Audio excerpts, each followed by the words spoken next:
I cannot deny that throughout my life, I have experienced supernatural disturbances, which I don't know how many times I have experienced, ranging from ordinary disturbances to disturbances that require the intervention of other people, starting from the figure of a small child who didn't accept it, because I almost caught his beloved animal, to the ghost of a woman who had once stopped by my life, asking for me, but until now. As I write this article, there is another part of me that still rejects things. The other world, or what is called the unseen world, is still too loud for me, even though I myself am no stranger to this, until finally I got an answer from someone. He called what I experienced as Pada, where the boundaries of two worlds are questioned. If I dive into my past memories, I remember one memory where it was the first time I started to come into contact with the supernatural. Yes, I still remember it very well. When I saw a woman wearing white clothes with long hair kneeling with her back to. This is a little ticklish, but it's enough to give me goosebumps, especially when I think that what I saw was when the sun was still above my head during the day. Not only that, I was with other friends, more than 5 children. So, do ghosts really appear at night? My house is not far from the cemetery. In front of my house, there is a large area, land belonging to Mrs. Rome. You know who she is.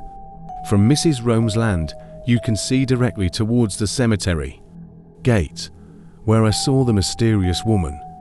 I was the first to see, then stopped, stared at the mysterious figure, to confirm whether what I saw was really what I saw.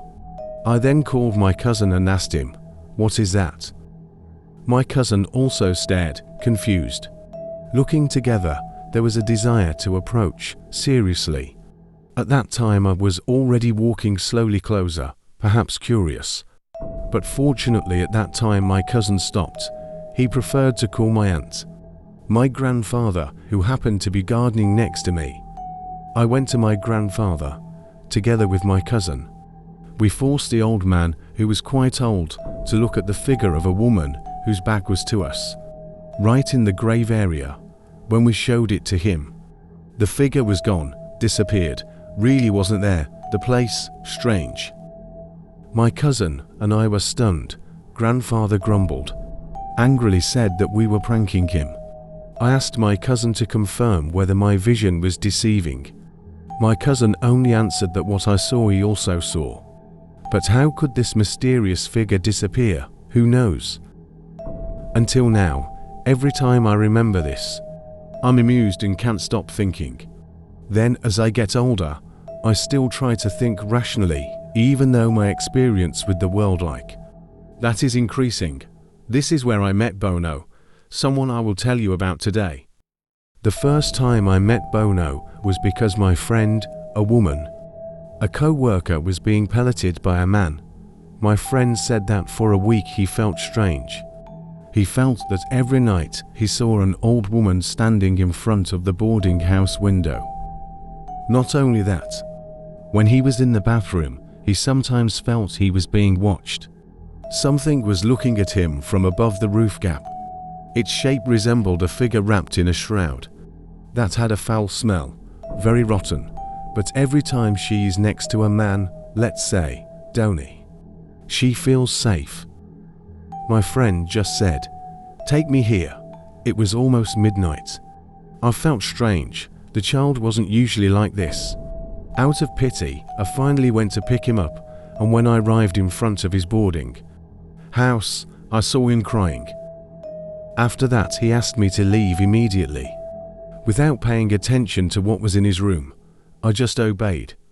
When the motorbike started to speed up, I looked back where the boarding house door was not closed by him. There I saw someone standing there. It was him. The shape was exactly the same, but my friend who was sitting behind immediately said, "Don't look at it. Hurry up." During the trip I didn't talk to him. My body actually had goosebumps. I was confused. Who was the person I was actually riding with? After traveling for about 2 hours, I arrived at a simple house, an ordinary 2-story house, My friend got off, then knocked on the door. Called the name of uncle. I just looked, trying to understand where this actually was. Out came a middle-aged man with a thick mustache. Here's the strange thing, I don't know what the story is. Maybe my friend had already contacted me via war, because the middle-aged man we met seemed to know we were coming. It was even stranger when he asked us to come in, where he called my friend's name, let's say Mita, also my name. He was like men in general, there was nothing special about him. I just listened quietly while Mita started to tell me what happened to him. At that time, he started making movements like on TV. I was the one who saw it at that time, laughed. Maybe I'm not polite, but I can't help but laugh. I mean, even now every time I see him helping people, including helping me with his movements, I always can't help but laugh, because it's absurd. But the father wasn't angry, he kept doing whatever he did. Then he started saying that around his boarding house, someone had planted a shroud, filled with a handful of grave soil, and inside it was filled with Mita's hair. This made soft animals flock to his residence. At night, the figure of an old woman will play with her hair, caressing it like her own granddaughter. But what this creature is actually doing is slowly hurting Mita, planting a disease that is now starting to attack her body. I who heard this are starting to get serious. This father finally agreed to help Mita, but Mita had to take this father to a boarding house. This is where I started to believe that this father was not an ordinary person, really beyond reason, but I will tell Mita's story another time because the story is quite long. Tonight I just want to tell Pada about this father, who I call Mr. Bono, and what I got from his stories up to this point. Keep going, okay? That night I was contacted by him, Mr. Bono, where he asked for my help to accompany him to help a grandmother who had not yet died. And according to her family, this was not normal.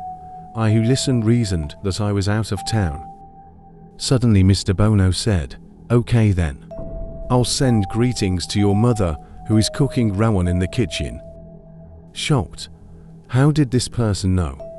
Finally, I said that I wanted to accompany him. In the evening after Isha, Mr. Bono came to pick me up by car. He had the opportunity to visit, albeit briefly. This is the thing that I avoided the most.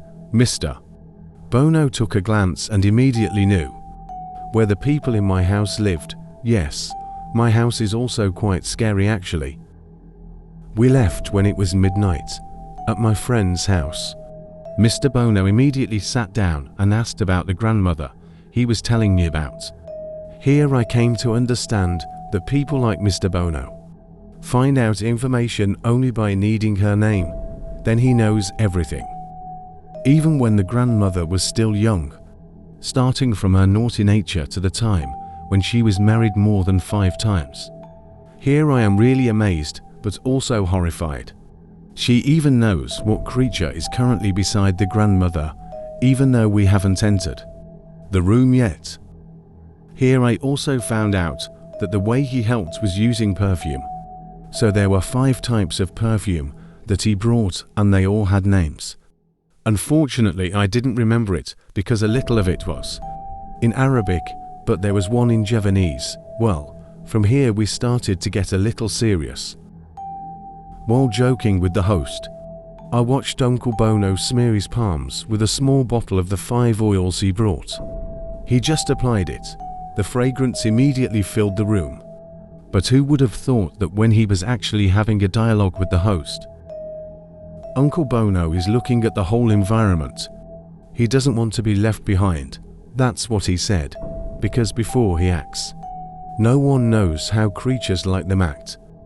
I have watched Uncle Bono smear his palms more than 4 times, until finally in the 5th bottle, he said that the figure next to my grandmother was not just any Kodam, because I also just realized that the oil which smells so good can disappear in seconds. I usually just use this oil, but apparently the one holding this sis is not just any creature, said Uncle Bono while laughing. After successfully finding the right oil, this man asked the host to show me his room. At that time, I was asked by the host to come along even though I was actually very lazy. But never mind, I was also curious about Uncle Bono's method this time. Uncle Bono entered the room, where the grandmother was sleeping on an old cot. I went in, and that's when I saw with my own eyes.